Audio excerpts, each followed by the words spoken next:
Step number 8. Let us revisit step number 8. If at step number 6, we really and truly, and no kidding, have developed a skill of growing a candidate list that stays in front of us. We're partway home, 25% of the way, as a matter of fact, from a skill standpoint, when we then master the art of inviting. Now those candidates on the very top of the tree, and who are they? The best and the brightest and the strongest, the ones who, when they join us, it immediately impacts our business. Those candidates become available to us as a result of our skill development, our character development. When we then master the art of inviting, suddenly we have this extraordinary person who is prepared to see our business. I've said there can be no one single aspect of this that's most important, but now it's pretty darn important that that person see what the opportunity really is. And here, we have to acknowledge the fact that the vast majority of people who join us are not going to become skilled, gifted orators and presenters. That's not the reality. We need to find a way to present the business again and again and again in an eminently replicatable fashion. Let me restate that and make it personal. In order for you to accomplish your goals, it will be required for you to develop a skill that allows you to present the business in an eminently replicatable way so that that candidate, that extraordinary candidate who now has their eyes opened and willing to see and understand our business, they found their way, they were always in your candidate tree, you became able to see them.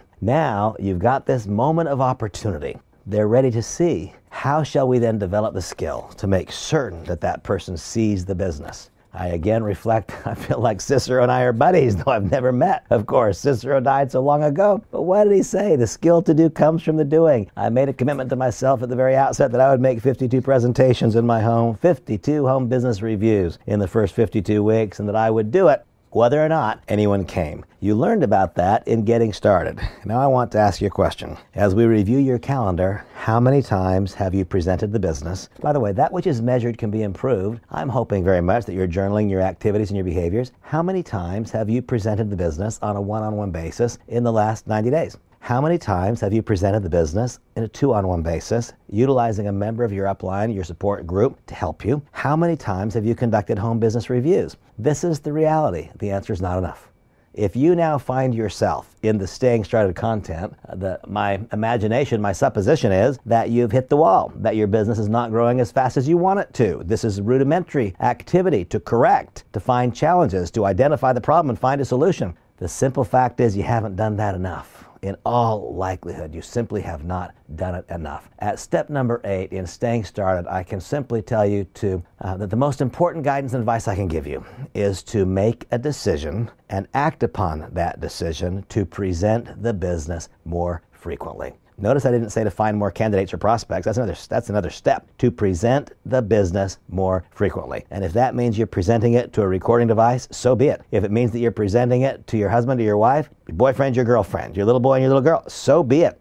You know, I think back as I reflect upon my many experiences in this industry. One of the things I love about it, when I've stated that the fundamental principles which govern network marketing are superior to those that govern conventional business, is because it grants us the possibility of, not just the possibility, but I think the likelihood of discovering hidden talents. Today, one of my most well-polished skills is that of communicating. I am a communicator, whether it be now as I speak into this microphone or if I'm communicating with one-on-one or in audiences, sometimes of hundreds and sometimes thousands. I've become a skilled communicator. That was a skill completely undeveloped. It was a talent hidden and not yet discovered when I got in this industry. Who knows what talents you may have which today are hidden and undiscovered? Who knows which skills may be developed as a result of your discovery of those talents? It may very well be that as a result of your engaging in these activities and practices that are described first in Getting Started and now in Staying Started, that you discover talents which make possible things that you had not yet dared dream and contemplate. That became true for me. I discovered talents that were so completely hidden, this talent of communication being one of them. How about you? It comes down to a willingness again and again to simply engage in the process. Present and present and present and present. A friend of mine in the business, in the industry, his name is Randy Gage, and Randy correctly stated at one time, he said, you know, it's impossible for us to get better and look good at the same time. If you want to make a pretty good presentation, make one that's not so good.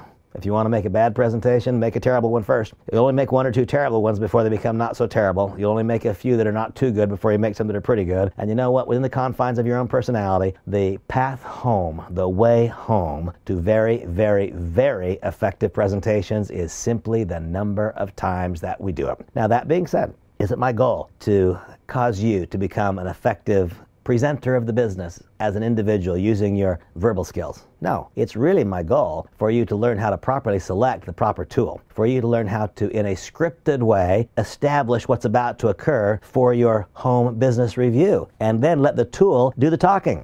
Remember that every time you're talking, it's the same as having a job. If a tool's doing the talking, then if you are not working, you get leverage. You get leverage via the tool as soon as the tool is working on your behalf. And so to effectively conduct a presentation, it is only a matter of being scripted and establishing what's going to happen next. Now I envision we're here in my home as we speak, and we're in the very room where I might conduct a home business presentation, and I can now imagine in my mind's eye the room being filled with candidates, 7 couples. That's what I can imagine. And I can now very, very easily close my eyes and envision myself saying to them, thank you for all being here. I know you could have been somewhere else. Over the course of the next few minutes, I want you to see what caused me to become so excited. Pay close attention. After watching this short video clip, I'm going to share with you some of the product that has such a dramatic impact on my life and on Tara's. Watch with interest. This is big.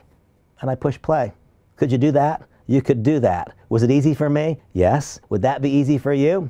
Don't think so until you've done it and done it and done it and done it. Why was it so easy for me? Because I've done it and done it and done it and done it. I could also have said, I want you to see how eminently replicatable this business is, and I'm simply going to turn the pages on this flip chart, and at each page I'm going to point to the words and I'm going to recite the bullet points. As we go through the process, I want you to consider both what you're learning as it relates to you as an individual, and I would like you to answer this question. Could you imagine yourself doing the same thing in your home next week? And then I want you to imagine that when you do that, it's like you're dropping a pebble in a pond and the ripples start to spread.